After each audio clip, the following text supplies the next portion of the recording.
How's everybody doing today? Welcome to the final stream and last stream of 2022. So happy holidays to everyone and happy New Year.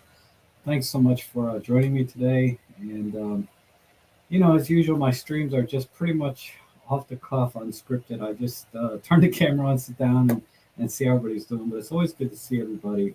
And I've been very grateful for all of the support and all of the chats we've had here through the streams. It's been just an awesome experience for me, and I really enjoy doing them. So I look forward to doing more in 2023 with everyone. I'll probably knock the streams back down to maybe once or twice a month because I want to focus getting back to doing videos and tutorials and showing people how to use cameras and try and get people into photography and to stop using their cell phone if they have any interest in photography at all. I mean, the cell phones and these little Instax cameras are great fun. And I think it's introduced a lot of people to photography that, probably would have never thought about it before. And so that's been kind of my thinking this past year is we've been seeing this trend for a long time. And this is actually not even a topic I wanted to talk about, but I see so many photographers out there talking about how much better, a DSLR or mirrorless camera is over a cell phone. And I agree with everything they say, but it's hard to communicate that to the average person that might be interested in getting more into photography. And I think the only way to do that is to eliminate that technical barrier, right? That sort of, they pick up a camera and it's like all these buttons and dials and everything. And I can't help but relate, cameras to cars of today. Because, I've been binging on car videos this week for whatever reason. Not that I need a new car. But it kills me to see these cars just having these massive screens in the middle and eliminating a lot of the buttons. And then the cars that do retain a lot of that tactile feel with buttons and dials, they always seem to get a lot of praise from the reviewers, but and yet it seems like the market wants these like touchscreen interfaces. A good example is like the Subaru Outback. Oh my God, that thing is just one big giant screen. Teslas, kind of the same thing. But I get that Teslas are just, electric vehicles, so it makes sense in that kind of car. But it doesn't make sense in a vehicle like an Outback. I mean, those things are kind of outdoor, off-road kind of things. But, cell phones, you interact with them mostly through the touch screen, right? I mean, my cell phone, I can trigger off the volume button or something, but I don't know if that is the user experience now that camera manufacturers might need to follow. I hope not, because there's nothing like a good tactile camera like our Olympus cameras. Where we have buttons and dials for everything, and you can control everything through a button. And really, once you set the camera up, you never have to go into the menu, really. You can pretty much stick with just working the dials on the camera. So that's what I want to do, is try and help people get the camera set up to a point that they can just never have to go back into the menus again, and they can operate the camera with the buttons and dials. And it's always been sort of my, I guess, signature for this channel are the tutorials and things, and I'd like to get back to doing that more. I mean, I did a few this year, but for the most part, they've been, a lot less than in the past. So there's that, and then also I'm reconnecting with some lens manufacturers and other devices. Like you've probably seen recently I've been doing videos on some lenses and software and microphones. And again, I only look at products that I think might be useful to you guys and or for myself, but for the most part, that's been a good thing. It's going getting. I just want to make sure. Is there? Yeah, I think we're okay. I hope the audio is okay. I didn't even check the chat. Sometimes I sit here for like 10 minutes and talk, and then everybody's like screaming at me. There's no audio, but I think we're okay. I don't see anything. It says I selected the wrong mic. Seems like it's okay. Yeah, this is the right one. I don't know why it sounds weird today. Uh, Sounds like you're not using the shotgun mic. That is odd because when I tap this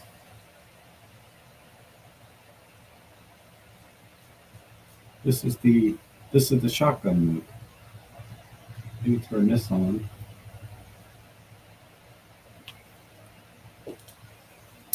What might be happening is I have two microphones on at the same time, maybe.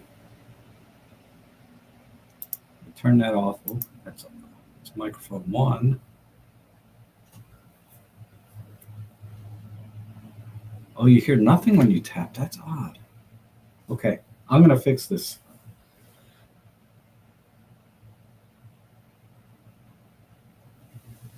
This is plugged in. This is plugged in.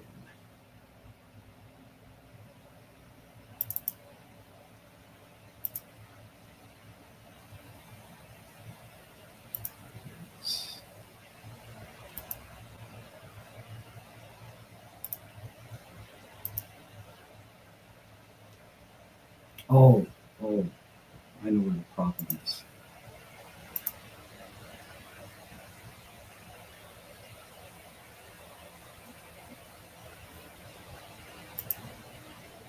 Testing.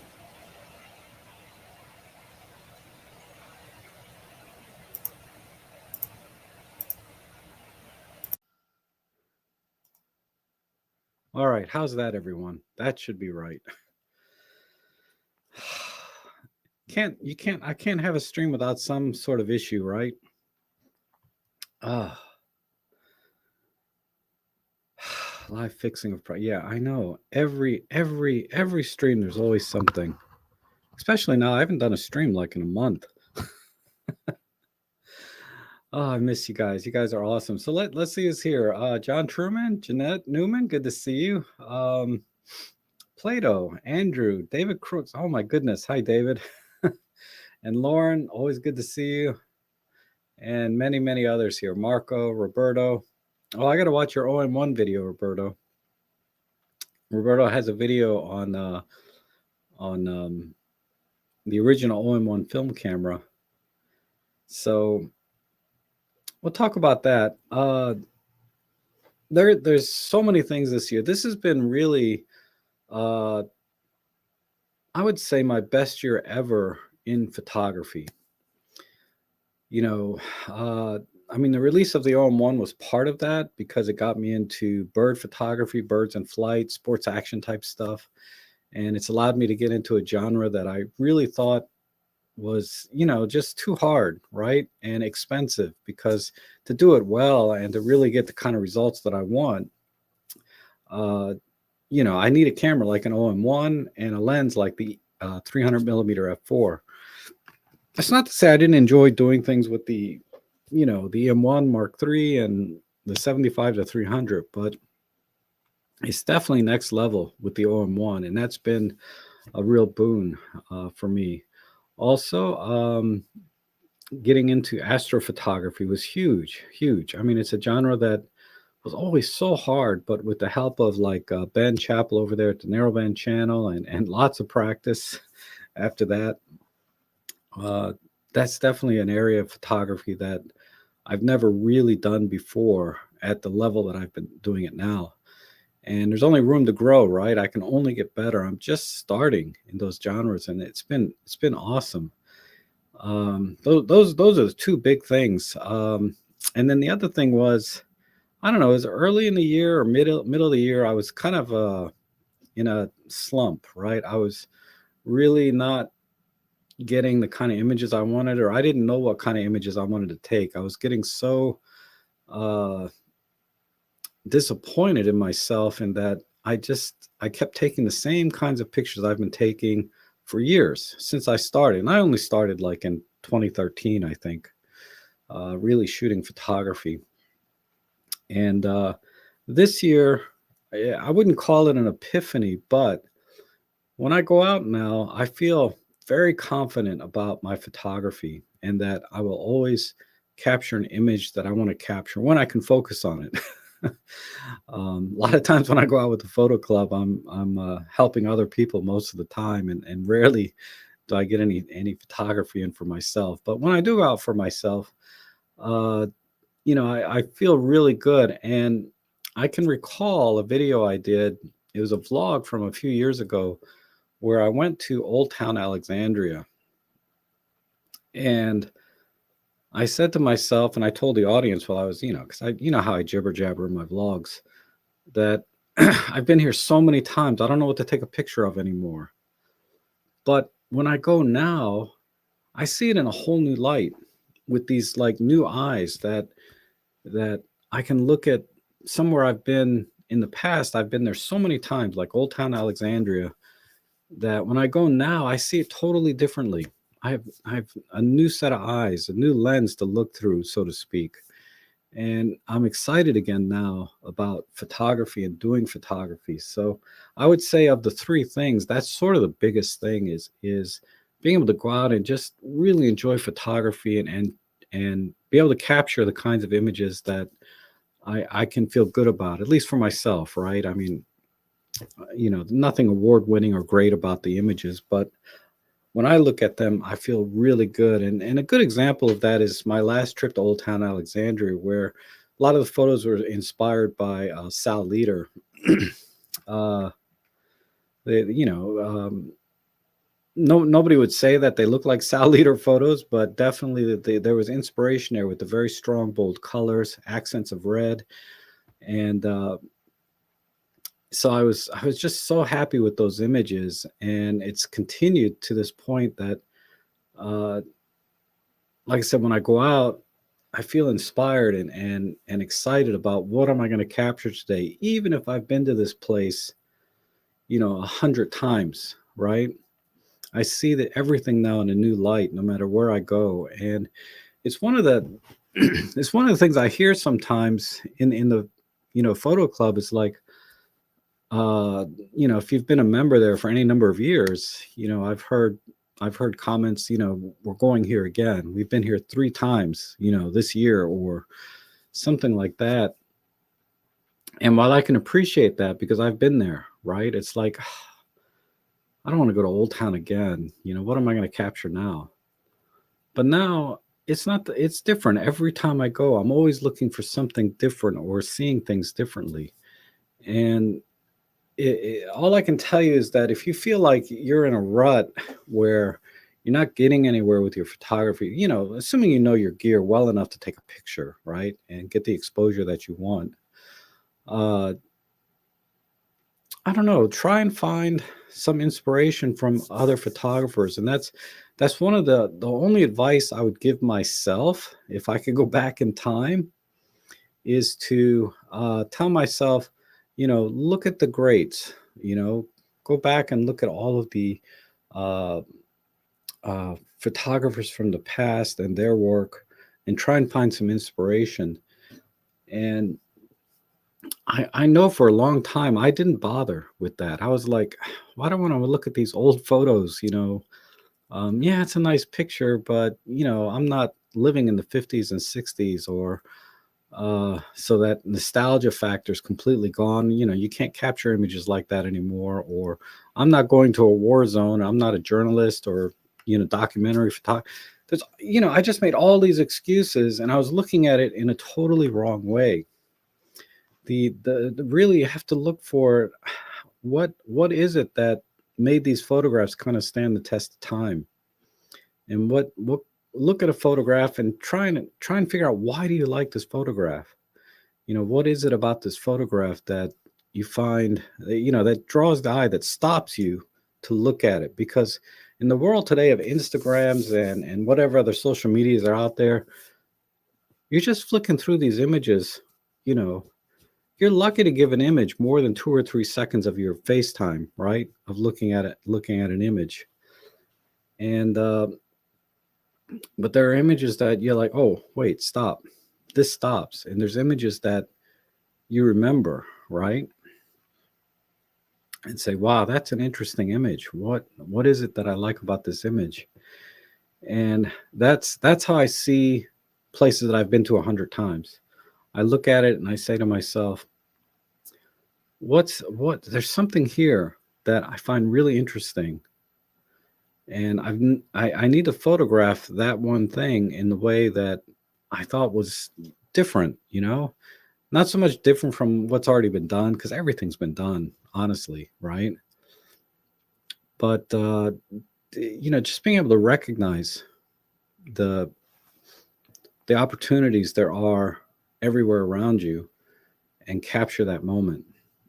And that's something that I I have difficulty articulating, but it's definitely something that uh, has changed in me this year. And I want to be able to do a few vlogs and share that sort of feeling or inspiration that I get when I go out and do photography now. So that's what I'm going to try and do. I'm going to try and do some more vlogging. It's so freaking cold now. I don't want to go out, but but I do want to try and do some more vlogging and more tutorials. And then we'll catch up maybe once a month on the streams, and I'll share anything new that I've been doing. Uh, but it's been a good year for me. I'm so happy this year in terms of my photography. Uh, the new things that I've learned, the new things that I'm doing, and the new way that I see things, and the way I feel about photography in general. Uh, and I hope everyone has experienced that, or can experience that in their photography, because it's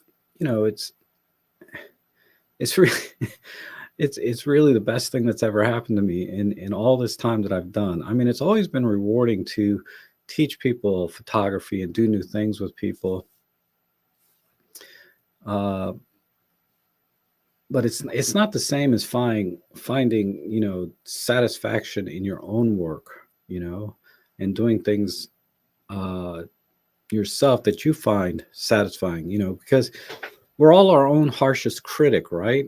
We at least if people are self-aware, right? They're you need to be your own harshest critic, and accept praise when you get it, but at the same time always look for ways to improve and do things better and find things that are going to help you in your photography.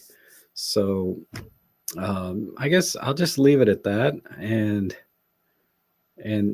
and say that I really I'm really very, very happy with 2022, because I know we went through some hard times in 2020, 2021, worldwide. And I think that definitely put a damper and was a serious drag going into 2022. But it's over now. And I'm really excited about what I'm going to be doing in 2023, for you guys on the channel and for myself. And I'm going to be sharing that with you.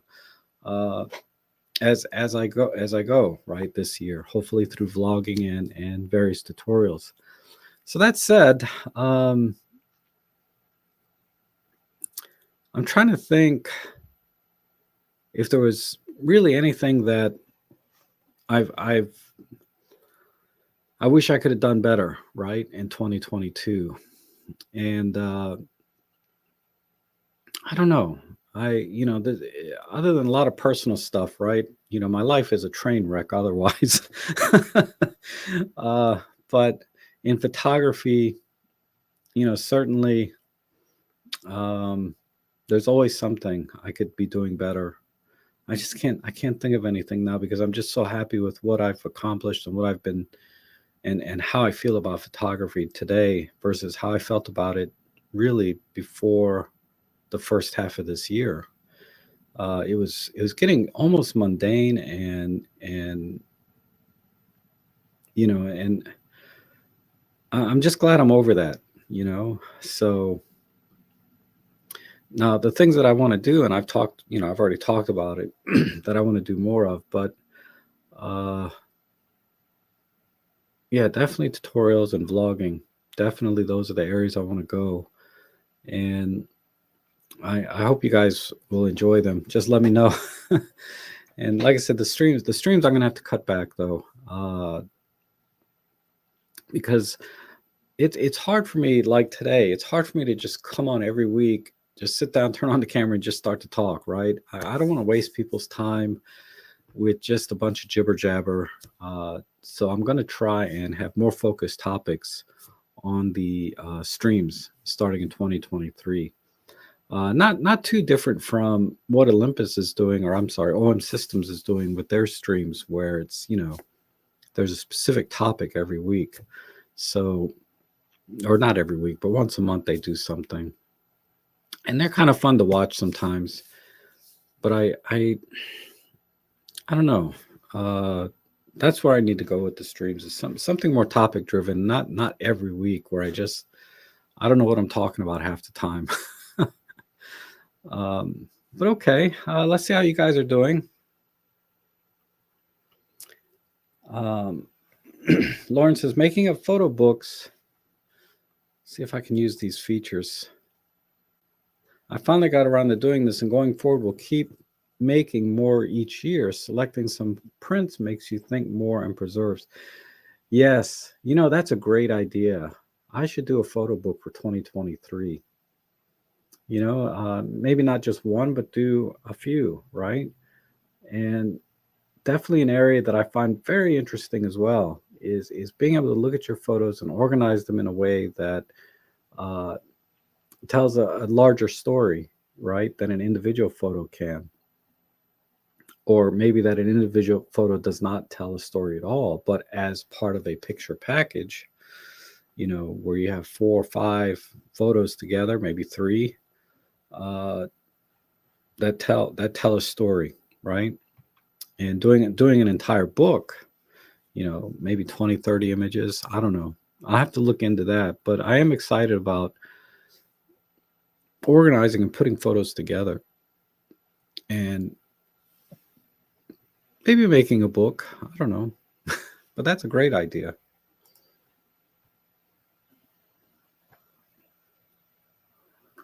Hmm. 31 images. Okay. That's a goal. I would have a hard time finding 31 images that I was crazy about this whole year. I mean, there's certainly a lot of great images and images that were very difficult. But 31 images for a book, wow, that would be a challenge for me. I think definitely my astro photos, the one I did of the whatchamacallit, Andromeda Galaxy was awesome. That was a huge accomplishment, and something that I did in my backyard. Now, of course, Ben showed me how to do everything, but then I practiced every clear night that I could get out and practice without freezing my butt off, and just in my backyard. And the fact that that kind of image was in my backyard all these years, that kind of image was there, and I never captured it. Uh, it just amazes me that it's been there this whole time, and I never saw it. And I think that's a really good example of the overall theme of 2022 is I'm seeing things now, even though I've been there 1,000 times, 100 times. My backyard, obviously, I've been there thousands of times, right? And I've never seen the Andromeda Galaxy from my own backyard, but now I can see it. Now I can capture it and share it with everyone. And that's sort of an extreme level, right, of what I'm talking about. But that's definitely the overall theme of 2022 is I'm just seeing things now that I've never seen before in places that I've been to hundreds of times, if not thousands, like in my backyard. Okay, Sis Nature, we'll see you. Happy New Year, Merry Christmas. Thanks for coming in. Roberto's asking, what's a zine? It's just a magazine, right? It's short for a magazine.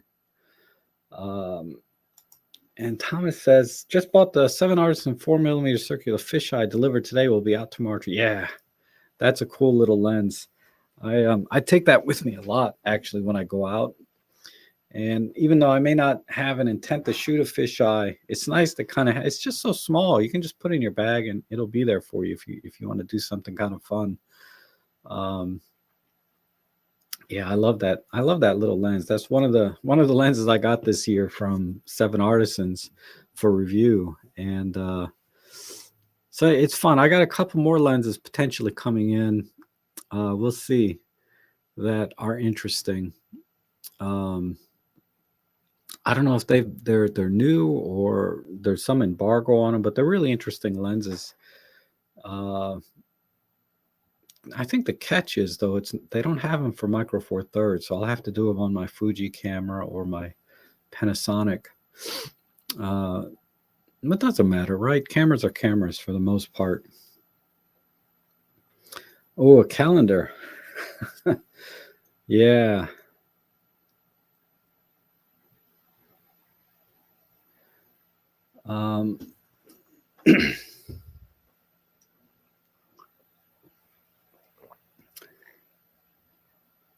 Andrew's wondering, what's the largest print anyone's done? Mine would be like the standard 8x10s in my photo books, or photo albums, I should call them. I've been meaning to print this one large for a long time. And it's just a technically very interesting image. It's not an interesting image of itself, but it's of a power plant that's going to be torn down and replaced with offices and condominiums. It'll be interesting to see what happens to that space once they tear that old power plant down. And quite honestly, the power plant is kind of an eyesore. It's been shut down for many years now, but at the same time, it's very iconic, you know. So I'll be a little sad to see it go, but I'm excited about how it's going to be replaced, and that land and area and that space will be reintegrated into the community. So we'll see. I mean, it's kind of mixed feelings, right? Things I don't like to see change. But a giant power plant that's not operational anymore, while interesting photographically, if you could go in and tour it, they don't do that. But if you go in and tour everything, it would be interesting photographically. But as a community thing, it's kind of an eyesore.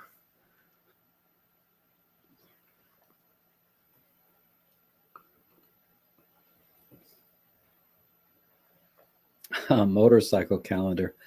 You know, I did post an image of me on a Ducati, and I titled it, influencer life, fake it till you make it.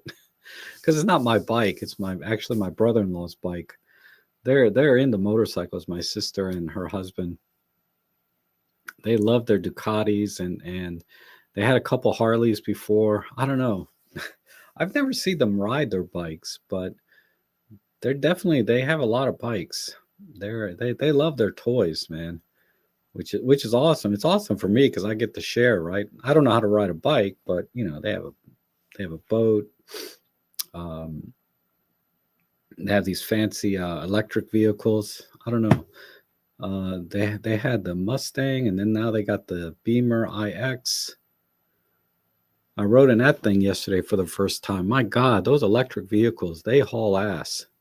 You push the gas, man. It's like being on a roller coaster. You're like, it's freaking amazing. much different than my little Mazda 6, right? Which I love my little car, but it's no Beamer iX. I can tell you that. Um, anyhow, what was the other thing? I did want to. Uh, I guess I can do that in the comments. People ask me a lot of questions in the comments that I haven't gotten around to. One of them was, and I'm going to try this, is using this little flash. This might be a good little video for people that, don't have like a full-on dedicated flash, right?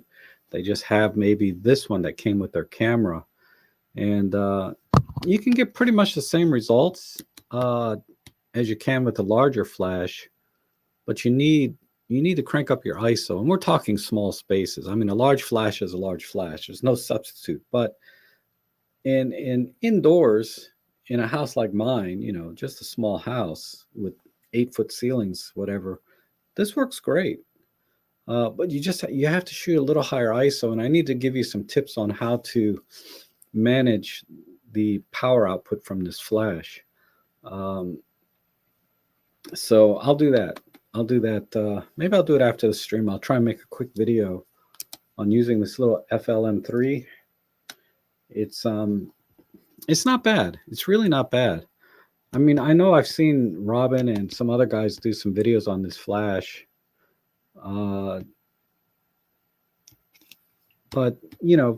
for the scenario that I was using it, I haven't seen anybody do that or really explain how to. I think it'll be a good lesson. I don't want to give all these spoilers away. Not that I know what they are yet, even myself, but when I sit down, like the video I did yesterday on the flash, it's an area of photography that, my competency level is pretty high. And the question is, can I communicate that competency and demonstrate it for video and make it a teachable video, right? Hopefully I succeeded. When I watch it over, I said, wow, that I did miss a lot of gaps, and there are a lot of gaps or steps that I skipped that I think would help people understand that people that know nothing about Flash or just getting started would not understand why I chose the settings I did. But I'm trying to simplify it. I'm just like, these are the settings you want to use, and then just tweak it a little bit and practice, right? But someone had asked about using, like, why did I choose f5.6, right? I didn't really explain that too well. I mean, I think people that shoot photography understand why I chose 5.6, but people that are not familiar with or getting started in photography, they may not understand why did I choose f5.6 for my aperture. And the other question was something like about using gels, and there's a few other questions there that I'll try to address maybe in another video. So I'm a little rusty still making tutorials. I should take a little more time, but that was a video that I kind of got up yesterday morning and I said, oh, my dining room table is clear. Let me set up and show people how to take a picture using Flash or without. Let's see.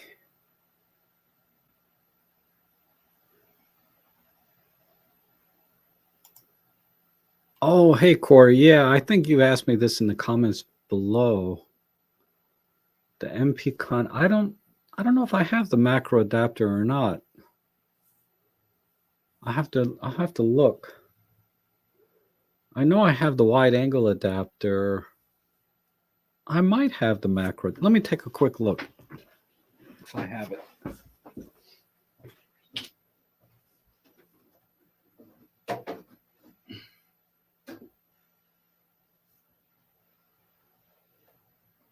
Wow, it's all the way in the back here.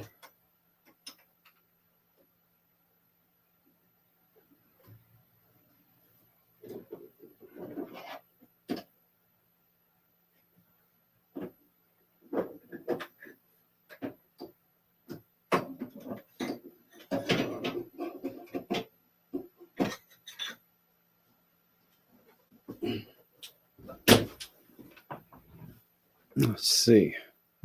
Yeah, I do have it. This is the MCON P01. Well, I have the P01, so this may not work on the 45. Let me try it.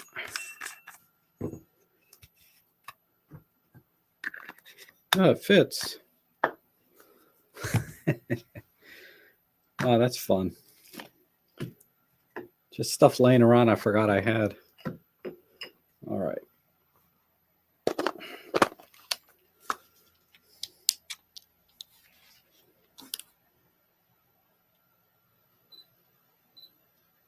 Oops, let's see. So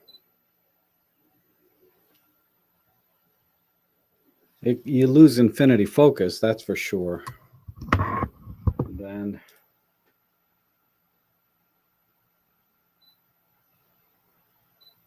let's see how close I can get.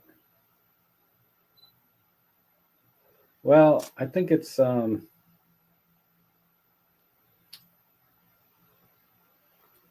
think that calling it a macro lens is a stretch, but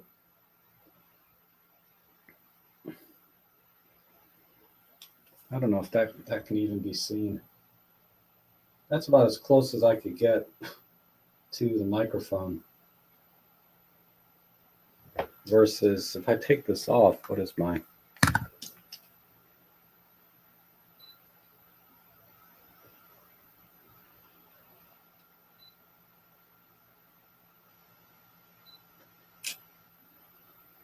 versus that.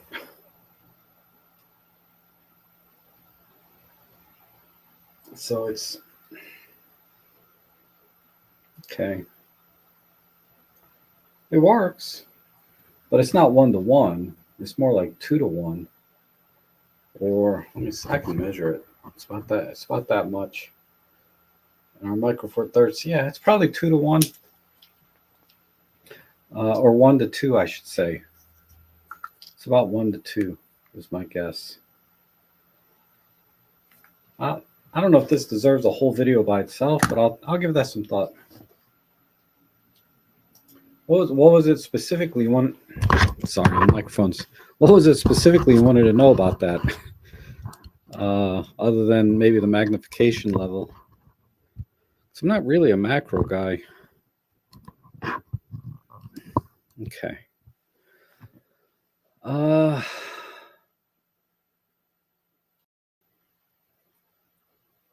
Yeah, David makes a point that this adapter only works with some lenses. So basically, you got to have the bayonet adapter on the front of the lens, and it's got to be the right, like this is not going to fit my 25 millimeter lens, but it fits the 40. It's more appropriate for like the 45 anyway, or the 14 to 42 kit lens, right? Zoomed out to 42 millimeters, so it's effectively the same. But it looks like it's giving me a 1-to-2 sort of magnification, and gives me a closer focusing distance than I can otherwise get with the 45. But then you lose infinity focus, so you have to take it off if you want to do any regular photography.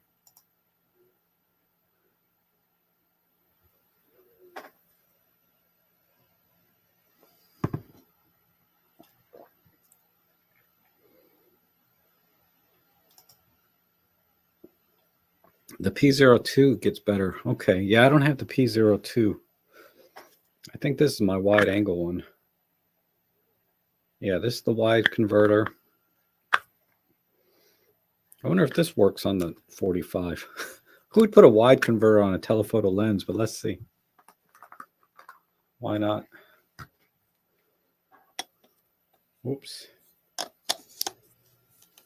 Let's see what happens when I do that.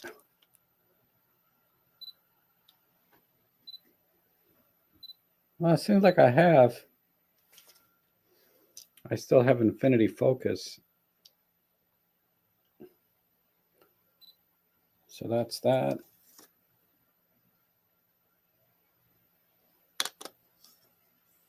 It doesn't seem to do anything. Oh, okay. It's probably like it goes from about 45 millimeter to 40 millimeter, so it's stupid to use it to use it on a telephoto. Because the image, I could even tell the image was softer as soon as I put it on. It was awful. Okay.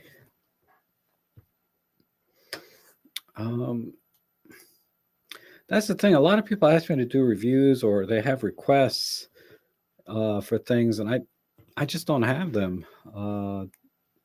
I don't have that kind of gear, and nobody's going to send me gear. I mean, I should say OM Systems is not going to send me gear. I can only talk about and teach on things that I actually own, and I get the occasional lens, not so much lately, but I will be getting more lenses in the future, I think, from manufacturers, third-party stuff that I can do reviews on.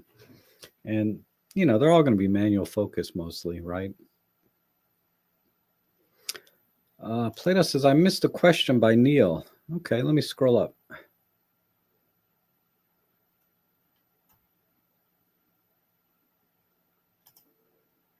Says, hi Rob, do you know if iFocus works on adapted manual focus lenses on the EM10 Mark II?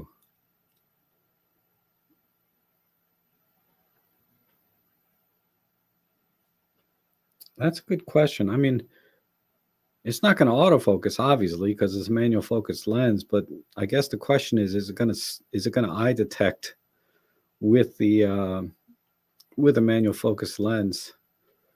I don't see why not. No, it wouldn't work actually, because the lens would need electrical contacts. Most manual lenses do not have electrical contacts with the camera. So once you have the manual contacts, once the manual contacts are missing, the camera is forced into manual focus mode. And when you're in manual focus mode, I would assume, let's not assume. I mean, this is the OM1, but if I put this, let me take the lens off. So this is effectively the same as putting on a lens with no contacts on it. Well, the face detect and stuff is still on. So it seems like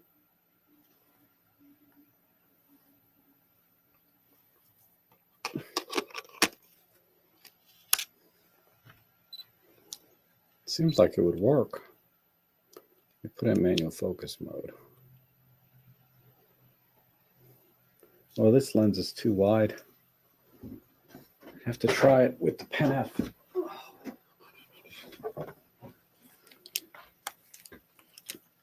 I think this uses the same TruePic engine as the EM10.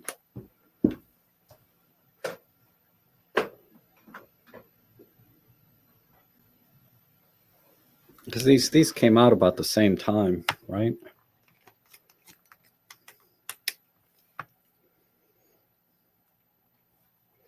So if I put it into manual focus mode and leave face detect on with eye detect,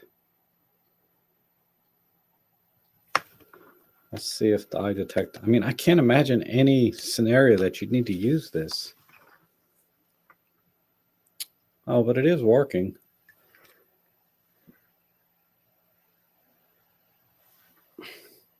I mean, the little white box comes on. I'm in aperture priority mode.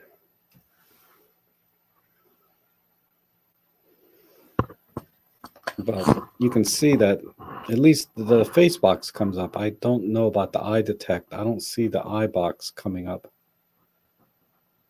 I can't do it on my EM10 Mark II because I'm using it now for the stream.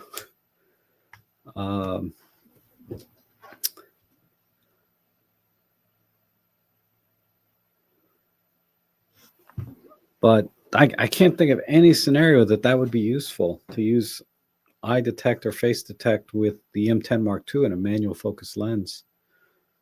I can't think of anything, Neil. Sorry. But it looks like it would still work. Technically, the box comes up.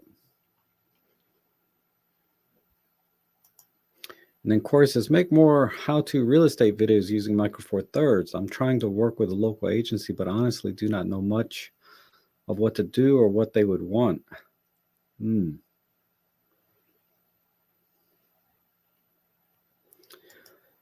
Well, what you need to do, I mean, basically, you have to be good at looking at, if you're talking about residential properties, you just have to have an eye basically for what information can you share in an image that will tell something about the property, right? So if you take a picture of a living room, for example, you want to try to include, is there a stairway going upstairs from the living room directly, right? So you would take a picture of the living room area that's clean, right? Like maybe two walls, but then maybe take another picture that includes the stairways in the image so people can see that from the living room you can go up the stairs or go downstairs, whatever. Or is there a half bathroom in the living room, right? Like my old townhouse had a half bath right off in the living room. So it's really about sharing information that a buyer could use.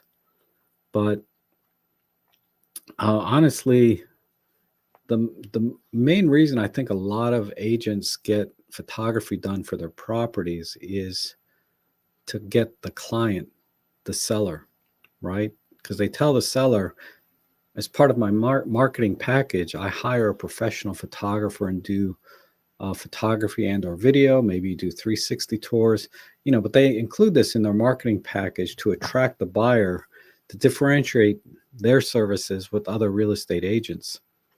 And then once the house is posted online with all the images and or video, a lot of buyers, if they're buying them sight unseen, it's very helpful. But a lot of buyers, you don't really need professional level photography as a buyer. You want to see everything in the house, but it doesn't have to be perfect. You want to see the property. You're going to go and see it for yourself in person if you're serious about that property. So technically, I think statistically, yeah, there are some statistics out there that say properties photographed with professional videos do get their asking price more often than not. I think a good place, really a good person to watch is like Nathan Cool.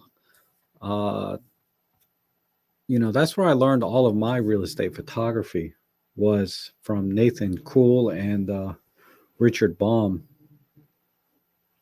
Those two channels pretty much have everything about processing, photos to take, business practices, everything. And Nathan actually has a course on real estate photography.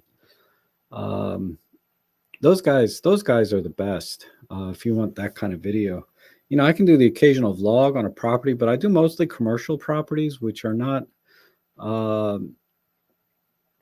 that common, right? Most commercial properties, they just show a floor plan on the site and a couple exterior shots, because the interior doesn't matter a lot of times on commercial properties, because the buyer usually goes in and guts and refits the place anyway.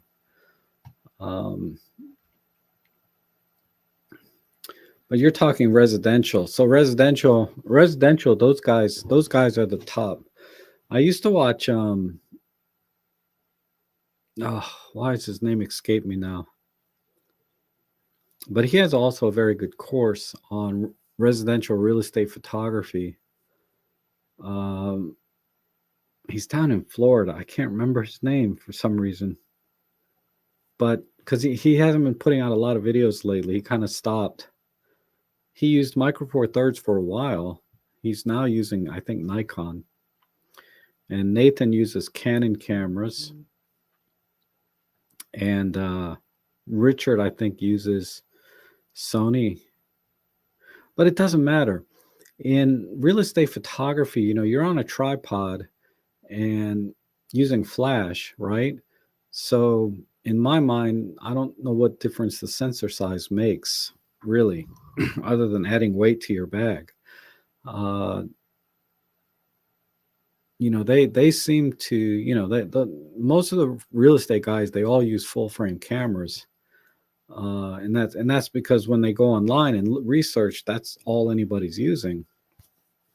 But I use micro four thirds, right? I might be the only real estate photographer that uses micro four thirds. I don't know, but I've been very happy with it because I was using a full frame like everybody else for my real estate photography, the Nikon D750, for a couple of years, and I bought the EM10 for recreational. But then when I saw how good the images were, I was like, I don't know why I'm dragging this honking D750 DSLR system when I can just use this little tiny EM10 Mark II. And I actually used the EM10 Mark II for a couple of years in my real estate photography.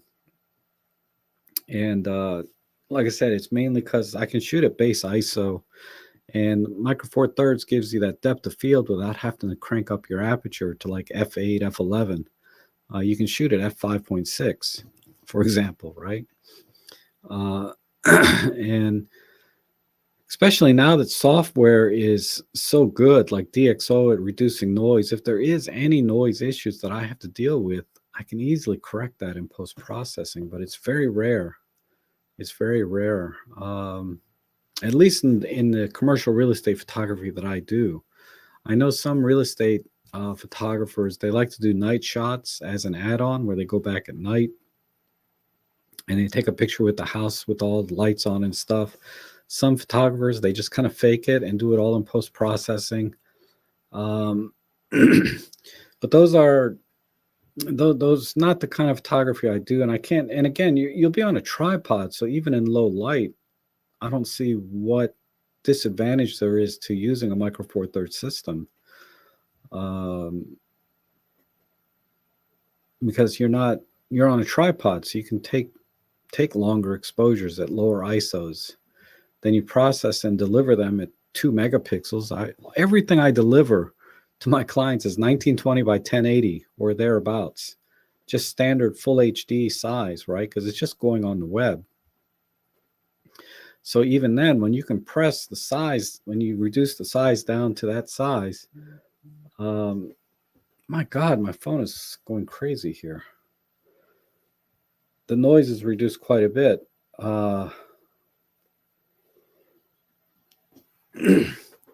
So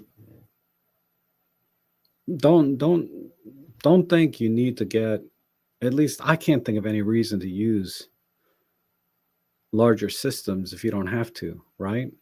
Now, there was a small window where I needed to use a full frame like the Panasonic S5 for video work, because the EM1 Mark III, and that, for that matter, just about any camera doesn't hold a candle to the image quality or video quality that I get from the Panasonic S5. And it's still king. It still does way better than my OM1.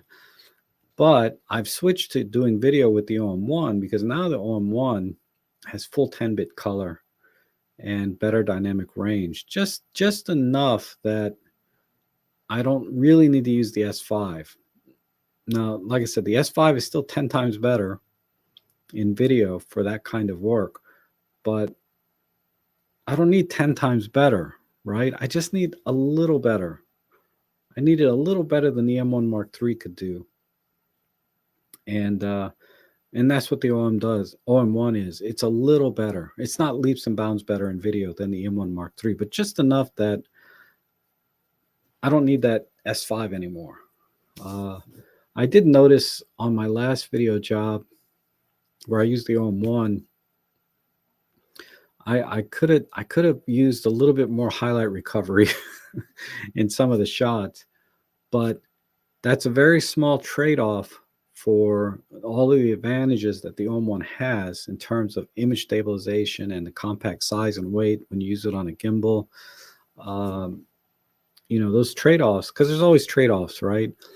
Those trade-offs, that trade-off is pretty minimal relative to what the OM1 offers in other ways, right? With the, like I said, image stabilization and the smaller size and lightweight for gimbal use and on a dolly, etc.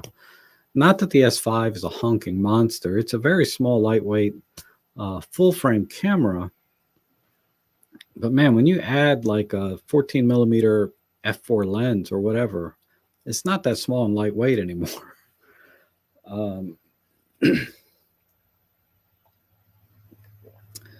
Anyhow,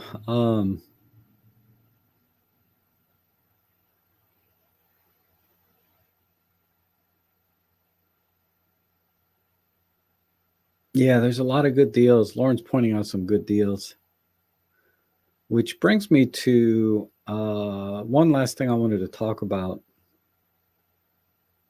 Oh, John Follows has a question here. Have you seen Jimmy Chang's review of the Laowa 6mm? I did. I watched it yesterday or day before, whenever it came out. Best lens of the year. I guess if you're looking for a 6mm wide angle lens, it's the best one. It's the only one. So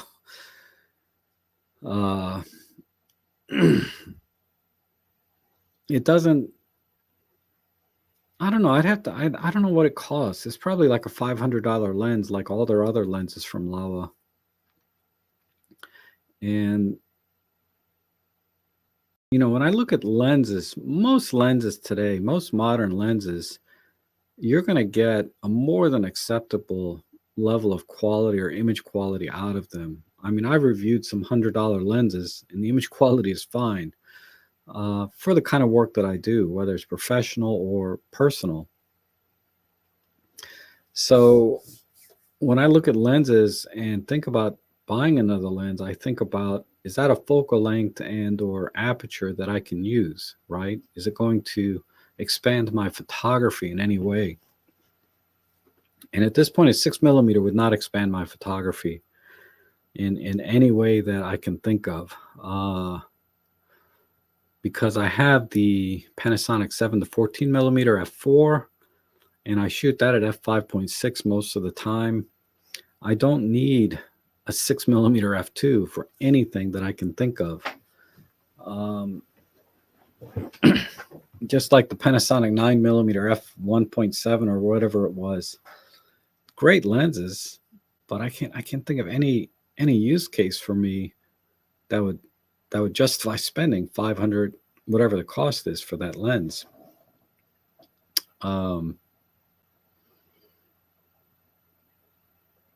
So I don't know. It's tough to say this is the best lens of the year. I mean, I'm not disagreeing with him, right? But you know, every lens is different. You know, if you're looking at different focal lengths, if you said, you know, saying that the 6mm is the best lens based on what? Based on the build quality, the image quality, makes sense. But then who needs a 6mm f2? I can't imagine, you know, unless it's like only $100, $200, I can't imagine any reason someone would need to buy a lens like that. Now for my, let's take real estate and architectural type photography, for example. A lens like that kind of makes sense, right? Because 6mm is really wide. I mean, that's virtually 180 degrees. Well, that's almost too wide to the point that you're going to have to crop every single image if you're doing real estate photography. And if you're doing architectural photography, you'd have to get pretty close to the building so that you're not taking a picture of the entire city block. And when you get closer to the building, you start to get perspective distortion, right? And keystoning problems. And then the images, you know, unless you're going for that effect, the images just don't look right to me.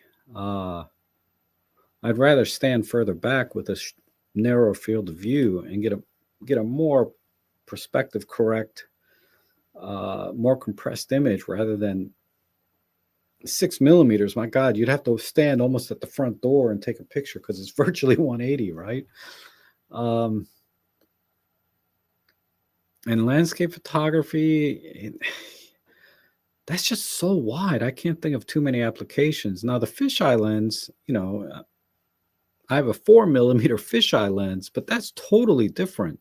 That's a full circular fisheye, and it's actually more than 180 degrees that you can get like some really, really interesting shots. Actually, you know, a 6mm f2 would be really good for some astro, like Milky Way galaxy type shots. Like if you want to do a landscape with the Milky Way, it'd be awesome for that, man. F2. So okay, I take it back. I can think of one thing that would be awesome for it. It would be awesome for that because that F2, you need the fastest glass possible when you're doing any kind of Milky Way astro shots, and because you can take fewer exposures and get the same amount of light if you want to do stacking and things like that. So it's really advantageous. And being at 6 millimeters, you can do longer exposures with less eggshell and star trail type stuff. If you're trying to get pinpoint stars, if you want to get star trails, then of course it doesn't matter. But yeah, for astro, that being it's actually, how much is that lens? I mean, what lens do I have that's, well, I have the 8mm fisheye from Olympus, so I don't really need it, but Laowa 6mm. Yeah.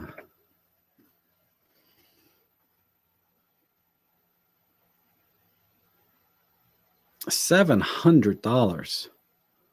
Wow. Oh, that's the Sin lens. What is that lens?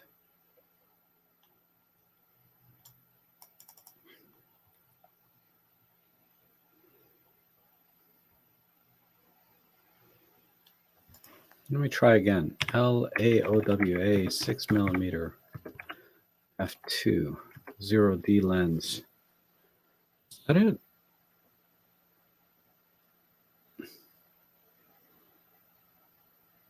That's the T2.1.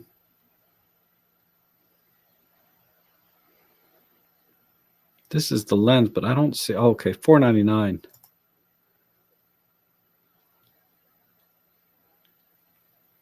So yeah, 500. You know, everything Laowa makes is like $500. Add 100, $200 for their Sin lenses, right?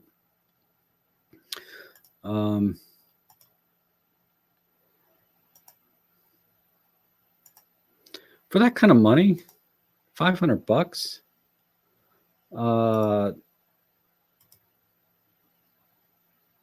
I would buy the Olympus 8mm f1.8. It's not as wide as the 6, obviously, but it's wide enough for most things. I just can't imagine a $500 you could spend. I know the 8mm's gone up in price though. I paid like $700 for mine, brand new, a couple of years ago. I mean, I got a deal. It was a sale kind of thing, but still, $700 versus they're asking what, $1,100-$1,200 for it now. But I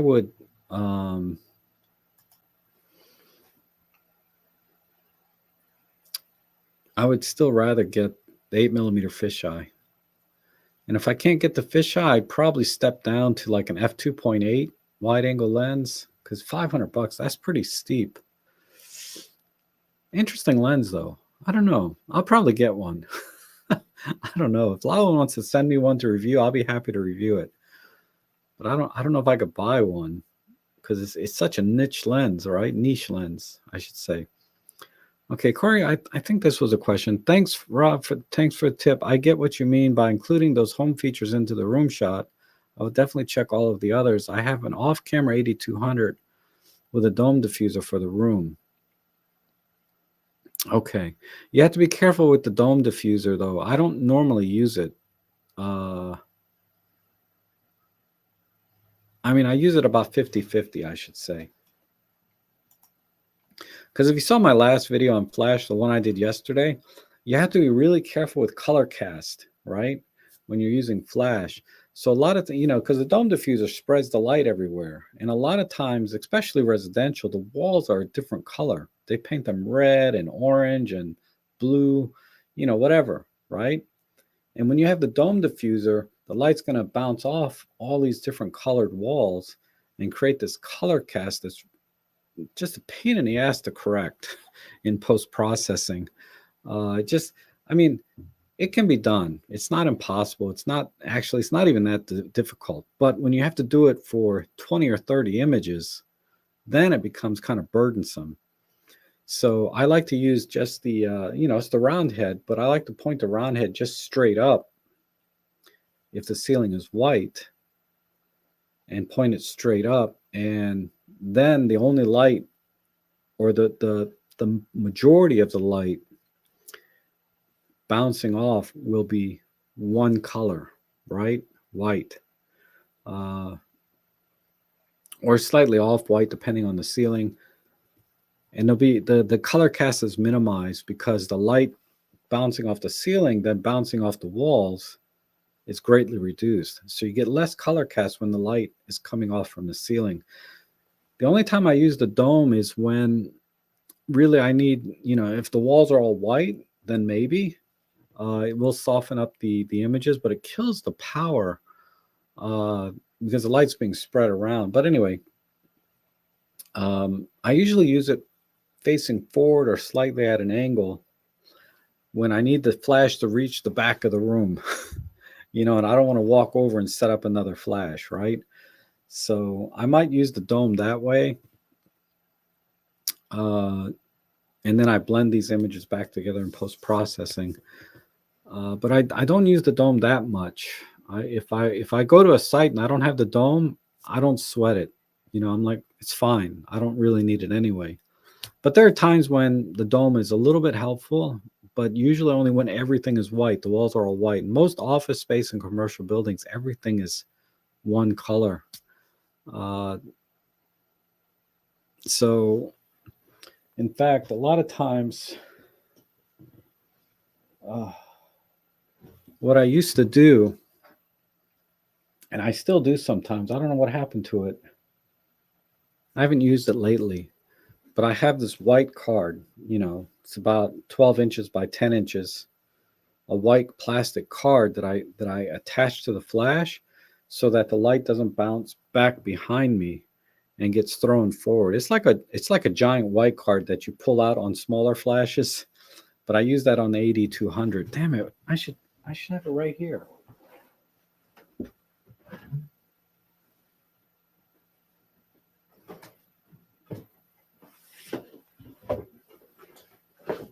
It must be in my car. But it's like this. It's about this size. This is my copier plate. But I have this white card that I attach to my 8200. I put that here. And then that way no light comes back this way and hits like a yellow wall or a blue wall and makes a strong color cast. Because a lot of times I'm holding the flash over my head in a corner and I don't really have any choice but to hold the flash near a wall that has a strong color. So I use a white card to block the flash from hitting the wall behind me so it doesn't generate this color cast and it only focuses. And then this has the added benefit of throwing a little bit light forward into the room as well. So the dome has its uses, but not as much as you might think.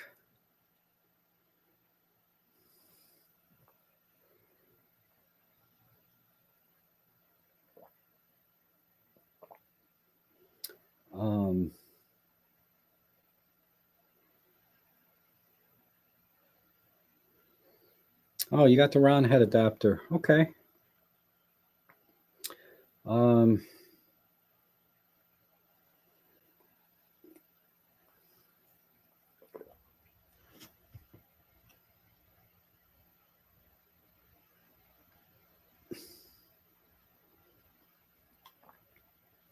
Okay, a couple other things.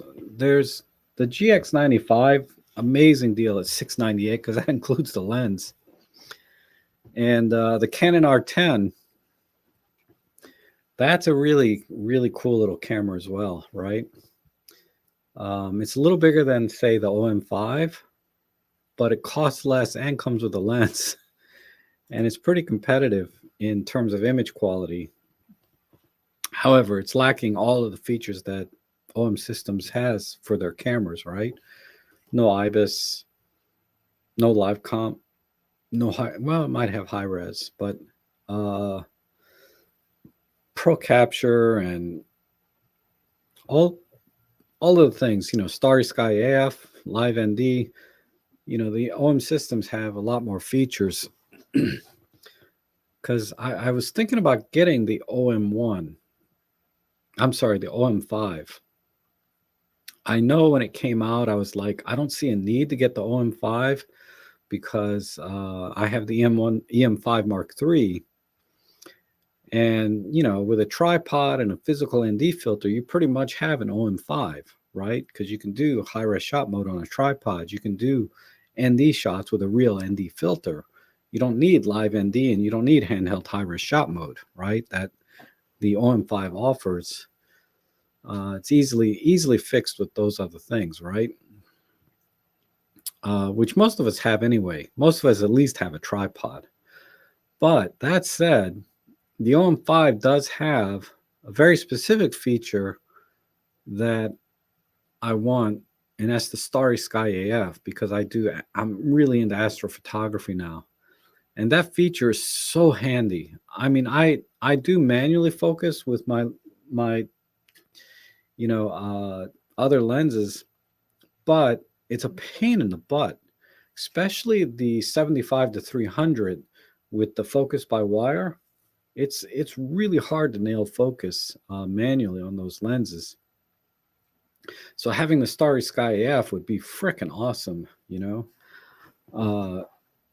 and I've seen it like $100 off even now. Even though that camera just came out, I've seen it $100 off, maybe a little more on a few sites. And I have somebody interested in buying my EM5 Mark III.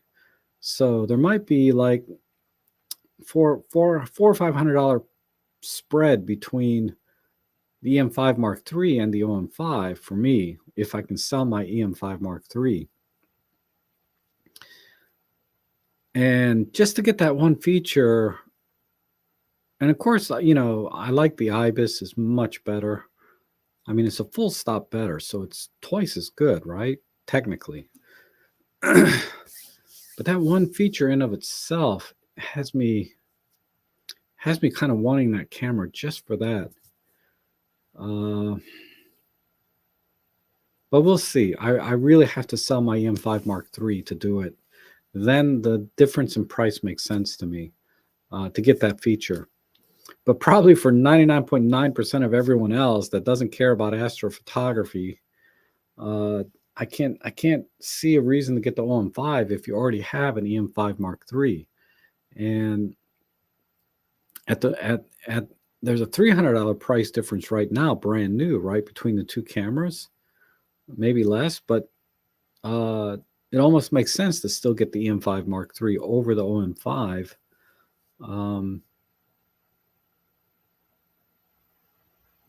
If there was a $200 difference, I'd probably go OM5. At $300 or $400, definitely EM5 Mark III.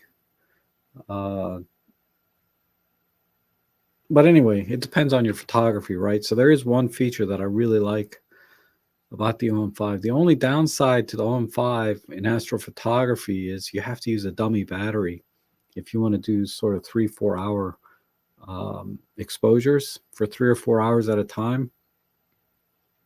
You'd have to get a dummy battery because it doesn't run off the USB port like the OM1s and the EM1s did.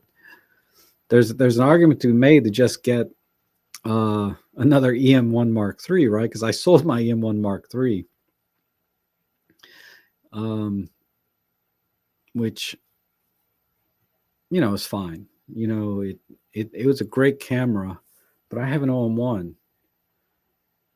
And the OM5 is a smaller, lighter version of the M1 Mark III. So I would be pretty comfortable with getting the OM5. The M1 Mark III kind of paid off my OM5 finally paid that freaking thing off after 7 months took me to pay that camera off. Anyhow, but there's a person in the photo club that's looking for um, a smaller, lighter camera. They currently shoot with like a Canon T3, really old 10 or 12 megapixel Canon camera, but it's pretty small, right? For a DSLR, but they want to go even smaller, right? So I said, well, obviously, EM5 Mark III is what I recommended. But they were thinking about the Canon R10, right, which is also a pretty small camera. I didn't realize how small it was until I looked at the dimensions. I haven't actually held one in my hands, but the R10, and all she wants is just a point and shoot, basically, to go uh, to go out and travel with, but still wants decent image quality, more than she can get from her phone, more than, say, from a GoPro, for example. But the Canon R10 with, what is it, their little kit lens for like $900, that's a pretty amazing deal. And for what you're getting, I think. I was thinking about it myself, but I have a Canon M50, which pretty much the same thing for all intents and purposes, from my point of view. But the thing with the Canon, there really isn't any other camera system out there that I'd want to grow into, right? But if I was starting from scratch, I still think Micro Four Thirds would be the way to go with everything I know now and everything that I do now and the way I shoot. But there's definitely some compelling choices starting out, right? If it's going to be your first camera at under $1,000, that R10 is pretty compelling. That said, so is the EM10 Mark II, right? That's an amazing little camera. EM10 Mark IV. I don't know. For people that want to buy brand new, the EM10 Mark IV is $800 with a lens. The Canon R10 is what right now on sale for $900 with a lens. So there's $100 difference, really. But I recommended both cameras to her, basically, is what I said. You're familiar with Canon. A lot of people use Canon. You'll be able to get a lot of support from other users. Maybe the R10 makes sense, and it's $900. But I said, if you really want ultimately the smallest, most compact, interchangeable lens camera system, it's going to be the EM5 Mark III, and you can expand into that system and still stay very compact. Especially if you go into fast telephoto type lenses.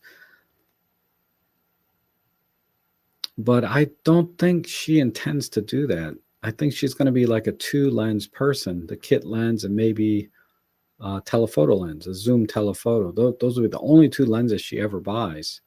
And you can do that with a Canon R10 pretty cheaply. And it's fairly compact.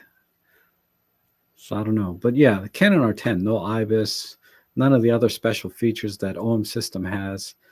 So ultimately, I think the EM5 Mark III would be the better choice. But I can see where people are tempted by the R10, right? I can see why people would like that camera. Anyhow, the XT30 is $999.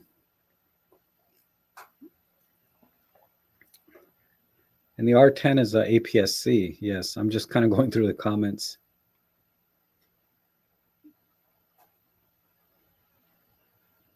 Oh, Corey has to go. The boss song. Anyhow,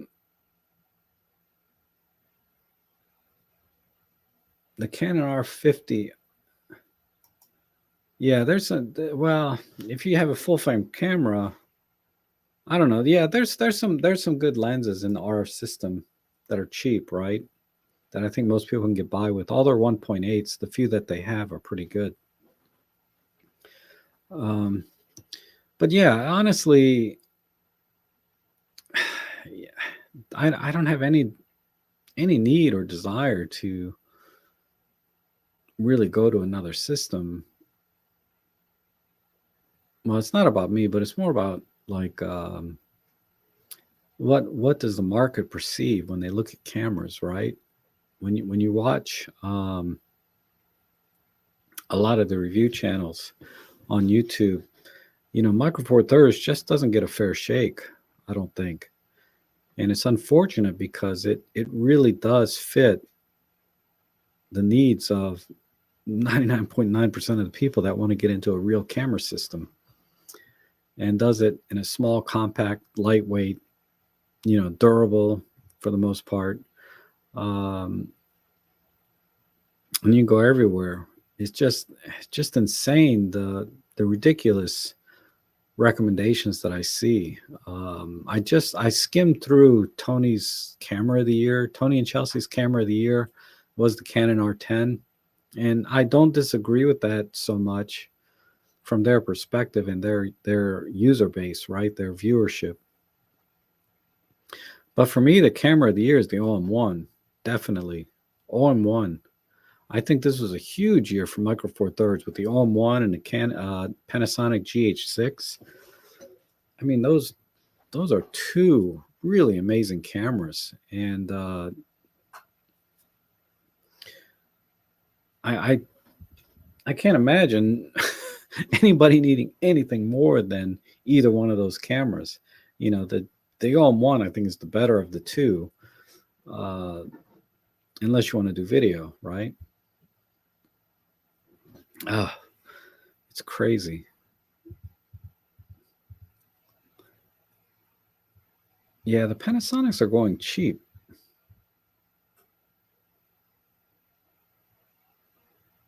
And John Thomas asking, when would I use a white balance lens cap to set?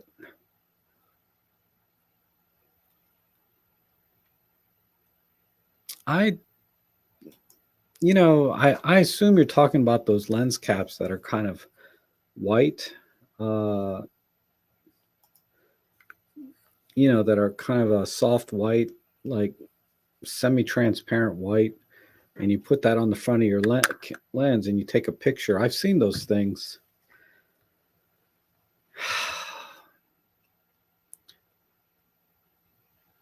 I mean, I don't see a need for it, honestly. Your camera's auto white balance does such a good job that just putting a white diffuser in front of the camera doesn't make any sense to me. And when you're dealing with all kinds of different types of light, if you have tungsten lighting, you have LED lighting, fluorescent lighting, all mixed into one area, and it's creating all these different color casts, maybe that kind of device would make sense to me. And again, I'm assuming you're talking about those little white caps that you put on the front of your lens to kind of get but ultimately, even when you take a picture after white balancing with something like that, you're going to need to make adjustments in post-processing because of all the different color casts from different lighting. Those things are really useful, I guess, when there really isn't anything white in the room. Like, let's say I walk into an event and everybody's wearing different colors, and there's a few white collars maybe in the scene, but for the most part, the walls are not white, the ceiling's not white, all the furniture, everything is wood, and there's nothing white in the room, right? That's when I've noticed that auto white balance might struggle or be off a little bit more than if you use like one of those diffuser cap things, right? And that would be a quick way to set white balance and stay with it, because I can see it working in those kinds of situations. Like I did an event last week where the walls were gold and red, and the lighting was kind of all over the place, right? I had all different kinds of lighting in there. I could theoretically put that white cap on, set the white balance with that. If I was only doing ambient light type shots, and then the corrections from shot to shot to shot would be relatively minor in post processing.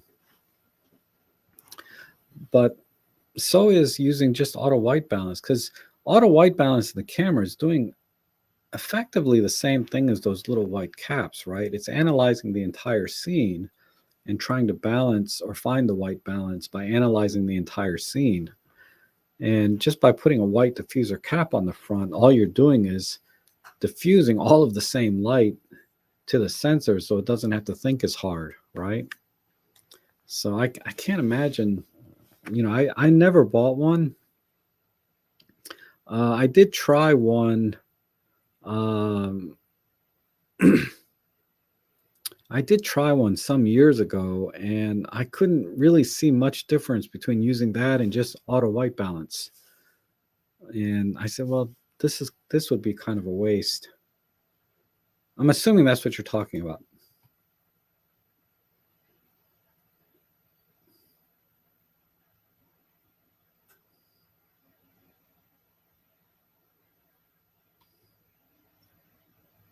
Oh, thank you, George. I appreciate that.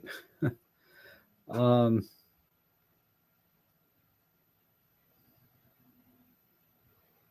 want to make sure.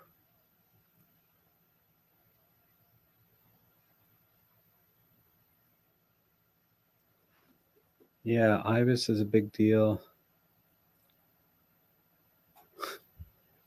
Don't buy this camera, anybody. T100. I've seen that camera. I mean, my God, that's like a toy camera. Lauren's thinking about a G3X, GR3X. I guess that's the 40 millimeter version. I don't know. I don't think I could use a camera without an EVF. I mean, I wouldn't want to spend money on a camera without an EVF anymore.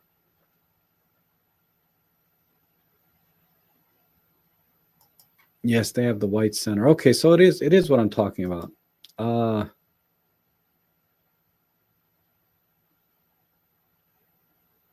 Am I going to be hosting? I'm going to try. I'm going to see who I can gather this year. I may have some different people. I mean, the core Micro Four Thirds people that I had last year, I think will definitely be back. Definitely, I'm going to definitely invite, my closest peers, Peter, Robin, Jimmy, Maddie. So that's 4. That would make me 5. So there's going to be one more person I'm thinking about. I might do different this year. If we're going to talk about one live stream, right? But I'd still like to have guests come in separately that I can't fit into one stream. I mean, theoretically, I can fit up to 15 people with the service I have at once, but that would just be unmanageable from my point of view, right? I wouldn't be able to manage that all by myself, right? Because I don't have any assistant, to help me. So I can manage maybe 4 or 5 other people and get through a stream that way, but it'd be hard to do more than that. So I have to do guests individually after that. So I'm going to do that again next year. So look for that. I'm going to try. Because everyone's had a lot of changes, for 2022, right? People are starting to get back to work, and on the professional side, and a lot of new cameras, right? OM1, OM5, GH6 on the Micro Four Thirds world. So it's been a big year for Micro Four Thirds as well.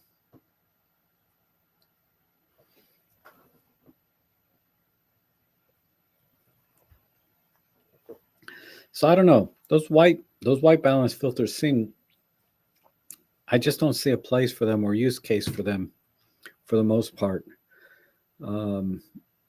There's only times when I can't think of it. I'd rather just use a white card, or a white balance card. I have this one that I use all the time. You know, I have this one, and I have the spider cube that I use time to time. The only reason I don't use, I like the spider cube better than I like using this. The only thing is, you know, this I can just stick in my back pocket. So this is a little bit easier. But the spider cube, I think I can get better results from, because it deals with highlights and shadows as well, not just white balance, right? So it helps you balance your images better overall. But this is good enough for probably 99% of the time. But I do prefer the other tool, right? If you guys don't know what a spider cube is, let me see. It should be right here.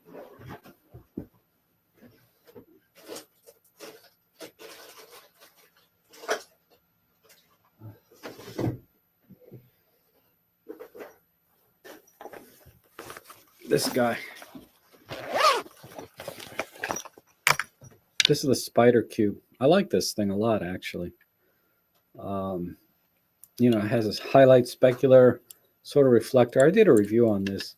Also has a hole here for your blacks and shadows, and then the gray card and white card.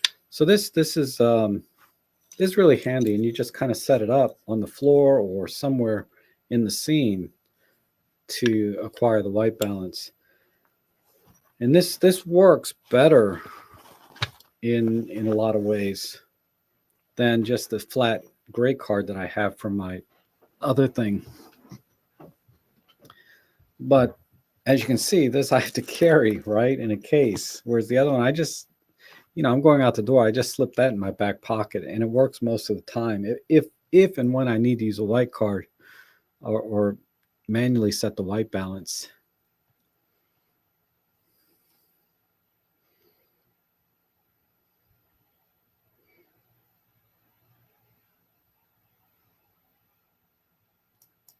That's interesting. It feels like OM have left the genre behind. If you're Peter, I don't. Oh, you're talking about its pronunciation, but I thought I heard some rumor about a TG7 coming out, but maybe not. It's it was a good little genre for a little while. I don't know if it's continuing. They really need to upgrade the sensor in that camera. Then it might be. I think that would give reason for people to upgrade from a TG5 or TG6, because I have the TG5 and I didn't see any reason to get a TG6. And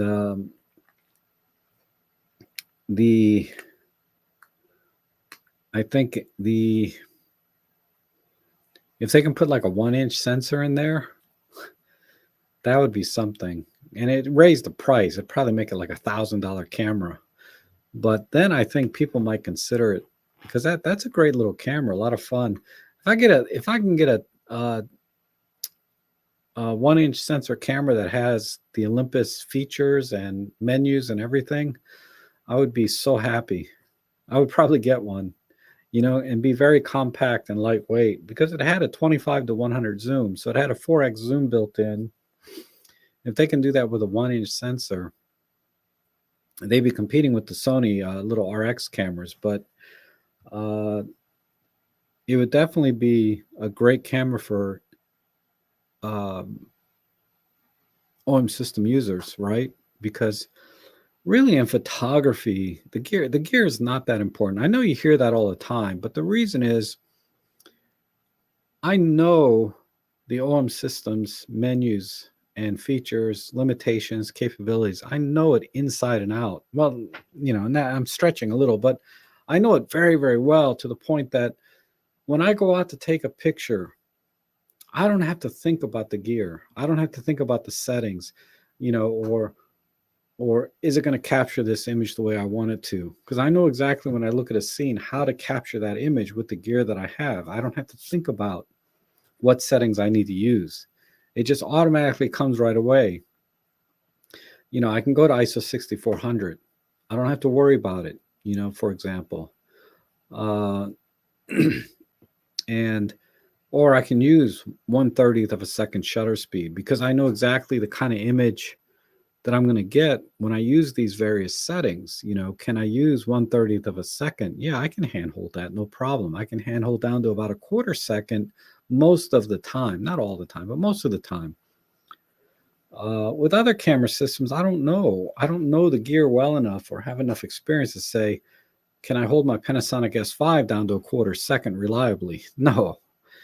And do I know how to deep dive into a certain feature or setting that I need to take this image? Because, yeah, you can get by with all the physical buttons and just do all the settings without really going into the menu with, any camera, right? But there are times when you need to change a setting and you need to be able to quickly, without thinking, go into that menu setting and change it, right? And I can do that with my OM System Olympus cameras. The gear doesn't get into the way of my photography. And that's why I would say the gear doesn't matter when you know the gear really well. Then you can go out and do photography. You don't have to think about the gear. And if I were to go into a new system, I don't even have to go in. I have a lot of systems here. I have my Panasonic S5, and I took it out for a photo walk, I don't know, earlier this year, and I was fumbling. Yeah, the images I captured were fine, but I was fumbling with that thing the entire time, trying to change a setting, trying to adjust something. Like the other day, actually, I was trying to compare it against my OM1 for something, and for the life of me, I could not get the camera to autofocus on the self timer. You have to pre-focus and then the timer goes off. Whereas on our Olympus cameras, you can use the custom self timer. It'll automatically refocus when the camera goes to take a picture. Whereas the Panasonic S5, I could not figure out a way to do that, where the camera will automatically refocus after a certain set time on the self timer. It was just, so I ended up using the Panasonic app to do it, where I could get in front of the camera, focus it, and then set the timer, and it takes the picture. It was just little things like that, and that's when the gear becomes a problem, and if you don't know your gear, you're going to be really struggling and frustrating. Your mind is not going to be on photography. Whereas I can go out, like I take out my Pen F all the time, and this camera has so many settings and features on it. Oh, I got some neat things I'm doing with this, which I have to share with you. It's about doing film simulations and stuff. I know it's been done to death, but I have another way of doing it that you don't have to have a Pen F. You can do it in camera about 50%, but in Olympus Workspace, you have additional controls for hue, saturation, luminance, right? So I can mimic some more film simulations better on Workspace, but you can get there with just saturation alone, and then tweak it when you get into Workspace if you need to. If you don't have a Pen F, then you do everything in Workspace, right? But I would say you gotta know your gear inside out, and then you can go out and do photography. If you don't know your gear, it's really frustrating. I could never take any of my other cameras out on a real photo job because I would be fumbling, right? And you don't want to fumble and miss shots because you don't know your gear when you're on a real job. Is the OM1 ISO invariant? That's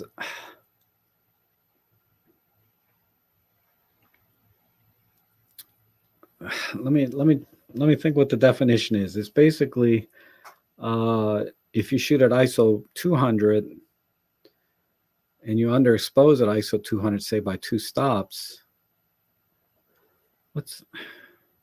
I have to understand what ISO invariant really means to be able to answer that question. But I don't understand that that whole testing methodology, because there's if you expose the camera, if you expose your image properly, you don't need to worry about, the ISO so much, right? I guess the idea of ISO invariant is you can shoot at any ISO and push or pull that image, and it should be equivalent to the ISO in camera, something like that, right? I don't know. All I know is on the Micro Four Thirds systems, and I would include the OM1 on this, is you really don't want to push or pull an image more than 2 stops. On a full frame camera, you can go 3 stops, maybe 4 on a full frame like my Panasonic S5 and still be okay. But on Micro Four Thirds, when you push 2 stops, you're pretty okay. You can clean up any kind of noise issues, through software pretty easily.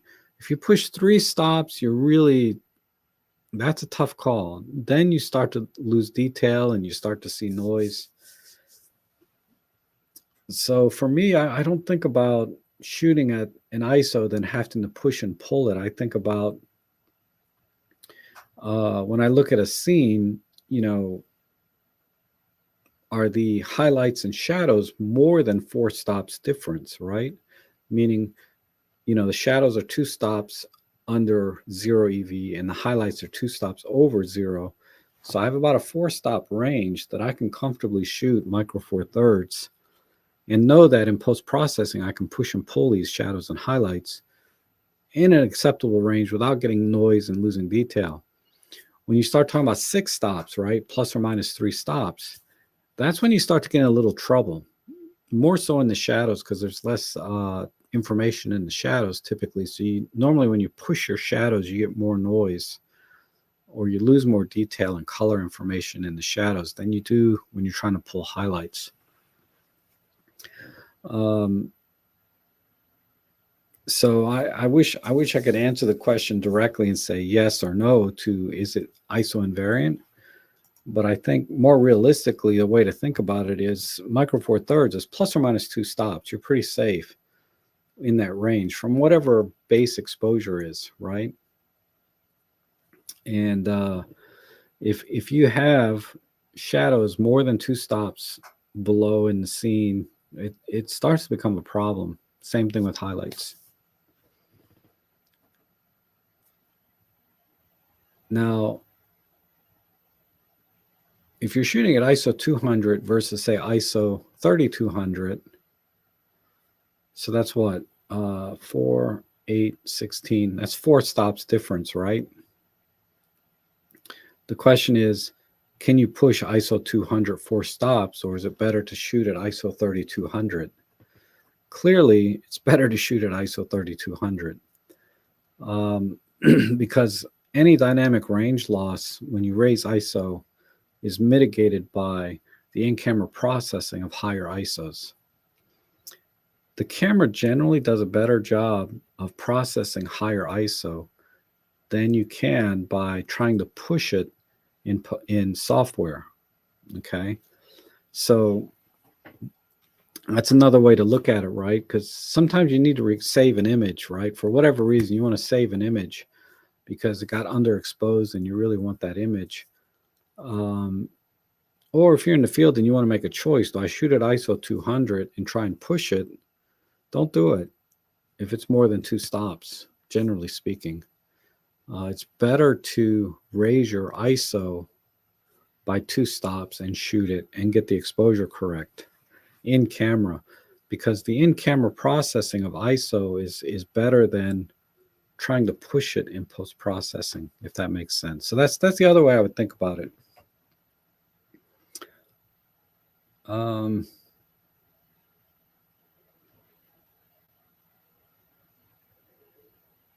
don't know, Jose. I hope that makes sense. So I don't understand what ISO invariant is exactly. But it all comes back to knowing your camera's limits and working within those limits to get the image that you want.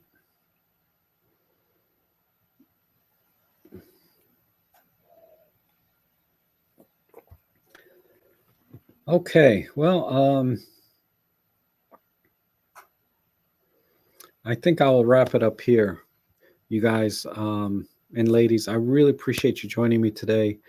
As always, it's a lot of fun, and hopefully, I was able to answer the questions with some clarity, if that makes sense. And I want to wish everybody a wonderful holiday and happy New Year, because I probably won't be back on live until the new year. But um, it's been a great year with all of you, and I really appreciate all of the support you've given me, and the kind words, either through in the comments or through the direct emails to me. You guys have really helped me keep going through 2022, and I'm always happy to hear from everyone. So don't hesitate to contact me either through my email, rob@robtrek.com. Most of you know what it is, or just in the comments whenever I make a video. You don't even have to comment about the video. You can just make a comment and say, "Hey, Rob, how's it going?" That would be fine. But I definitely am very flattered and humbled by all of you that come to join me every week in the live streams and watching my videos. So thanks again, and we'll see you guys again next year.